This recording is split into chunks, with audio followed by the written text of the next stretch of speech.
welcome back to the Spider's Web, and we're going to carry on our delve through Deathtrap dungeon. And if you remember last time, we were in a bit of a quandary when an old man in a room asked us a question. The question was about a man who weighs 100 pounds plus half his weight. How much does he weigh? Was it 100 pound, 150 pounds or 200 pounds? Gamer Geek Jason messaged me to tell me, but the answer is not 100 pound, because that's obviously is wrong. 150 pound, as I was thinking, looks right, but it's too obvious and it's wrong, so the answer must be 200 pound. Let's see if you're correct. Still smiling, the old man looks at you and says, "Well done, stranger. You've answered correctly. I wish you good fortune during the rest of the Trial of Champions, and to this end I shall increase your powers." He then mutters a few more unintelligible words and you feel a powerful surge soar through your body. Add 1 to each of your skill, stamina and luck scores. You bid the old man farewell and leave his room to continue north along the passage. I will just adjust my scores. So we're back up to 10 for skill, 17 for stamina, and back up to full luck, back to 11. Only a few meters further down the passage you see another closed door in the left hand wall. The letter X is scratched into its centre panel. Putting your ear to the door, you listen intently, but hear nothing. If you wish to open the door, turn to 87.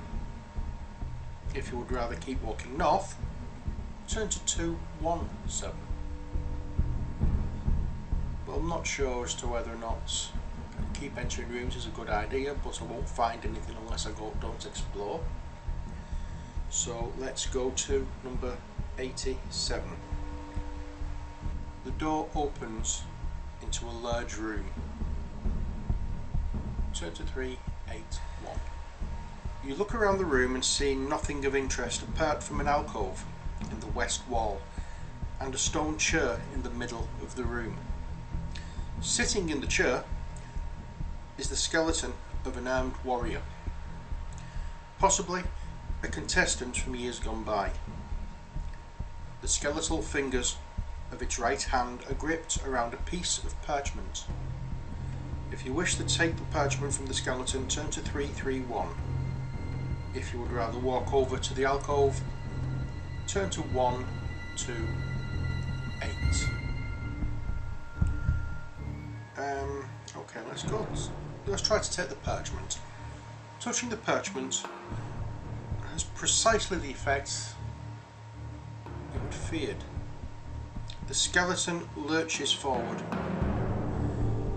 and, rising from its chair in a series of jerky movements, raises his sword to strike you.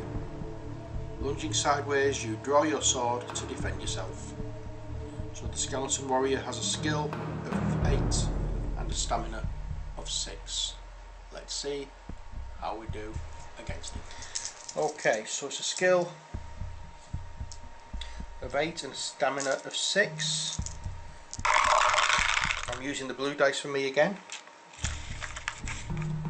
So skill of 8, that's 9, 10, 11, 12, 17, and mine's, I get 13, so that's me knocked down slightly.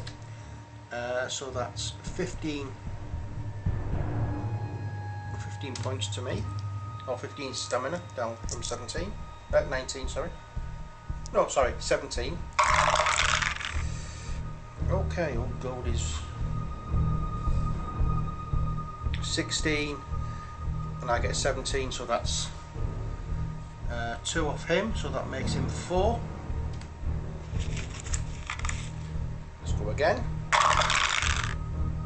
Okay, so that's 8,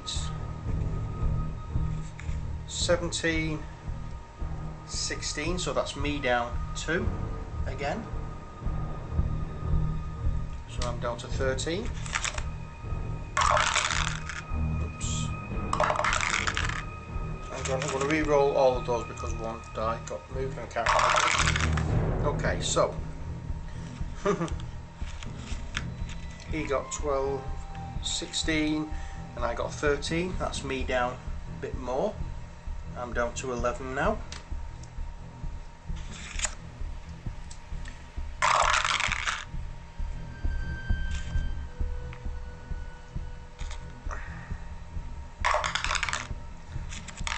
Okay, so that's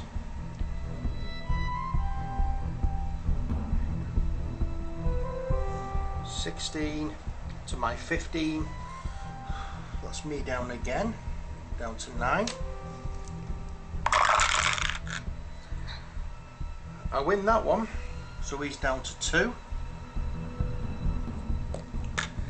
And I have no way now of recuperating the loss.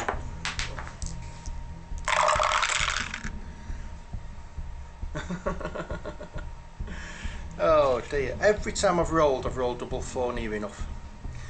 So that's a draw.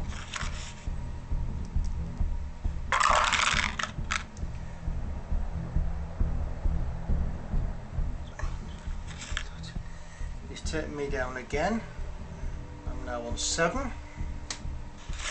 I'm not doing too well.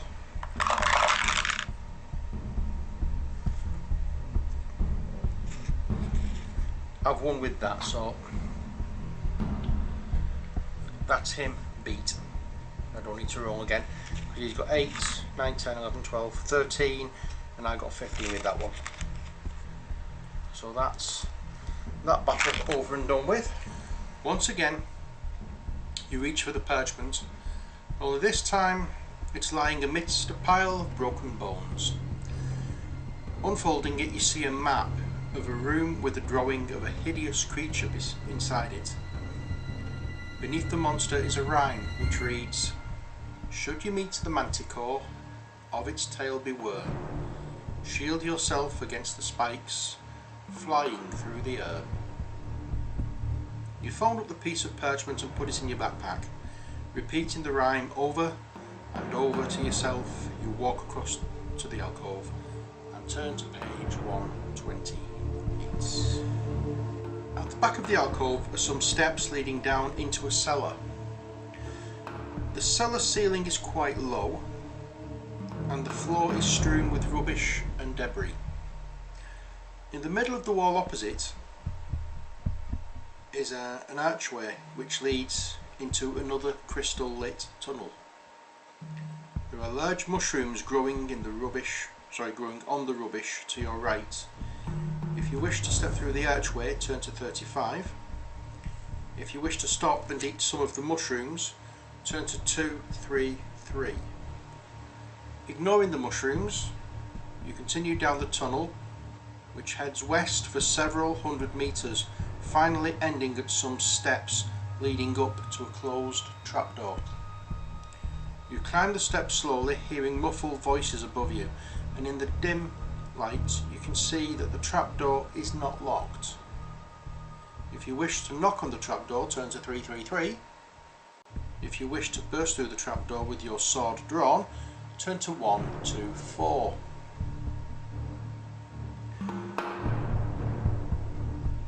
This is Deathtrap Dungeon. Being polite and knocking on a door, not a good thing to do. I'm going to go to 124 and try and burst through with my sword drawn. You throw the trapdoor open and run up the steps into a bright lantern lit room. 2 goblins are sharpening their short swords on a stone set in the middle of the floor. You catch them momentarily off guard, but they quickly recover and both rush forward to attack you. The first goblin has a skill of 5 and a stamina of 4. The second has a skill of 5 and a stamina of 4. Both goblins will have a separate attack on you in each attack round, but you must choose which of the two you will fight. Attack your first goblin as in a normal fight. Against the other you must throw for your attack strength in the normal way, but even if your attack strength is greater you will not wound it. You must just count this as though you have defended yourself against its blow. However, if its attack strength is greater it will have wounded you in the normal way. So let's get to the dice tower and see how this battle fares.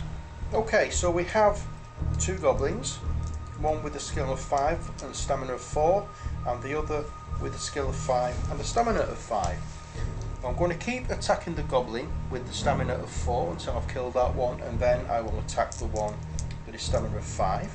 But I have to roll for each one of them each time, so let's do this, shall we? Okay, so 16 for the first goblin and 12 for me. So that's me down to 5. I'm not doing too well on this series of rolls. Let's try again.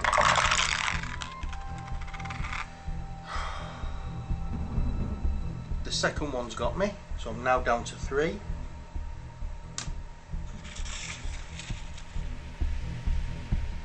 And now the first goblin again. These white dice are rolling really well for him. So that's 11, 12, 13, which matches my score of 13. Nothing happens. So the second goblin,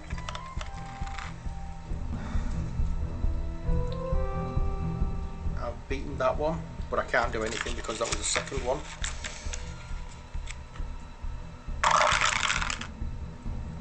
Okay, 10, 11, 12, I've beaten that one, so he's now down to 2. And now the second goblin, I've beaten that one, but nothing happens. Now the first goblin again, I've beaten that one, so that is down to, that is dead. And now the second goblin, I've beaten that one. So now I'm just attacking the second goblin. I've beaten that one, so he's down to 3.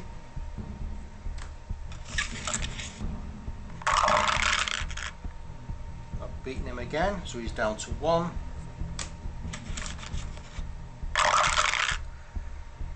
And I've beaten him again, so he's dead. Finally. Although I have taken some grievous wounds over the last 2 battles, I am okay to continue, and I turn to passage 81. The only furniture in the goblin's room is a table, 2 chairs and a cupboard on the wall. There are 2 closed doors, one in the west wall and the other in the north wall. Will I open the cupboard, open the west door, or open the north door? I think it'd be silly not to open the cupboard. There may be some healing potion in there or something, so let's have a look and see what is in the cupboard, which is 307. The cupboard contains a wooden mallet and 10 iron spikes, which you put in your backpack while wondering which door to open. If you wish to open the west door, turn to 263. If you wish to open the north door, turn to 136. So let's make a note of the mallet and the spikes. Okay, so do I open the west door or do I open the north door?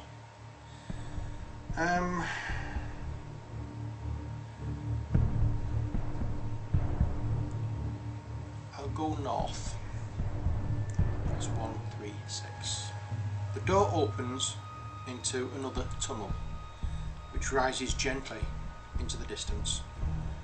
After walking uphill for a while, the tunnel levels out and you soon arrive at a door in the right hand wall, to which a withered hand is nailed. If If you wish to open the door, turn to 210. If you'd rather continue north, turn to 78. We've not been doing too well rather in fighting at this stage, but let's have a look what's in the room, shall we? Let's live dangerously. You enter a room in which a man in tattered clothing is standing chained to a wall by his left arm. You see that his right hand is missing and realise that this must be the hand nailed to the door. Pleading for mercy, he cowers back from you as far as his chains will allow. If you wish to cut him free from his chains, turn to 27. If you would rather leave the room to head north, turn to 78.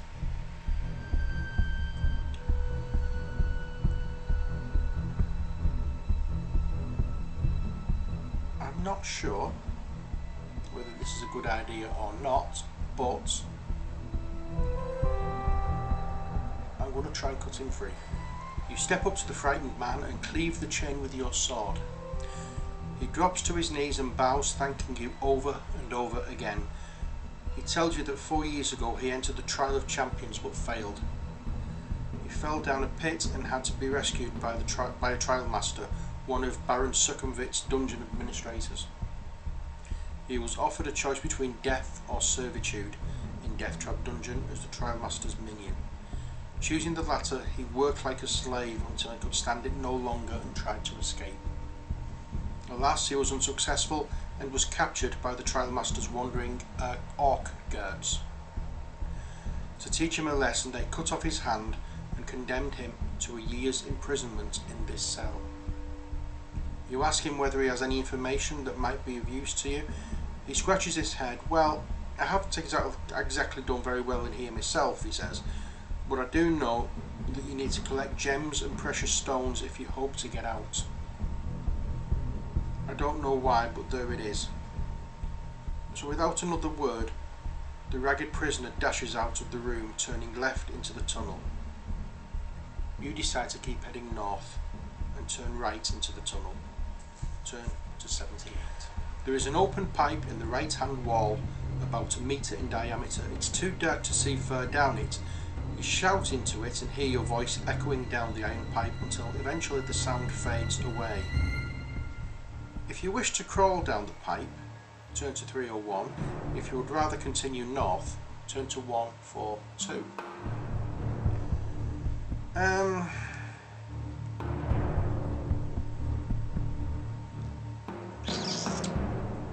I think I'm just going to carry on going north. So I'm going to go to 142. There is a new branch in the tunnel on your left, and ahead you see two bodies lying on the floor. You stop and peer down the new tunnel, but seeing no doors or creatures, you decide against walking down it. With your sword drawn, you walk over to where the bodies lie. Turn to 33. The bodies are those of two orc guards. At least one of your rivals in the Trial of Champions must still be ahead of you. A quick search of the body produces nothing apart from a necklace of teeth hanging around the neck of one of the orcs. If you wish to wear the necklace yourself, turn to 123. If you would rather set off north without the necklace, turn to 282.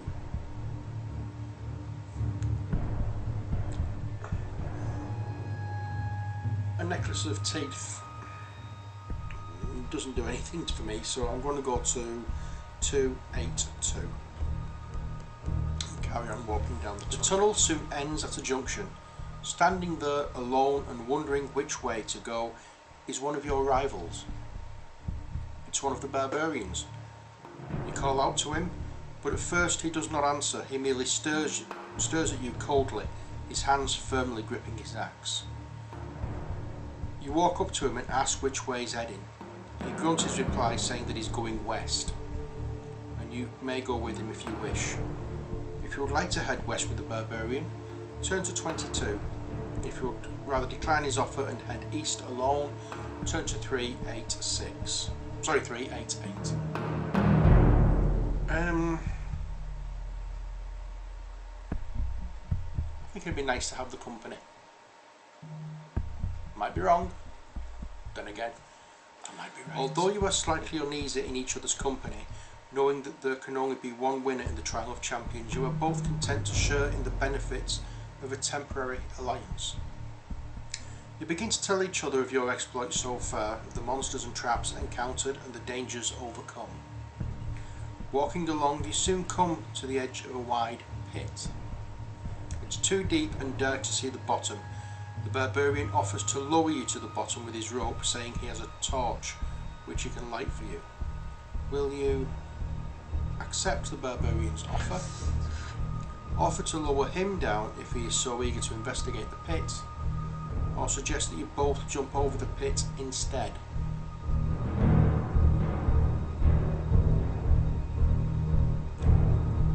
Over to you. Which do you think would be the better option? Do we accept the barbarian's offer that he lowers you down to the pit? Should I offer to lower him down to the pit? Or do I suggest that we both try to jump over? As I said, the choice is yours. So until next time, take care.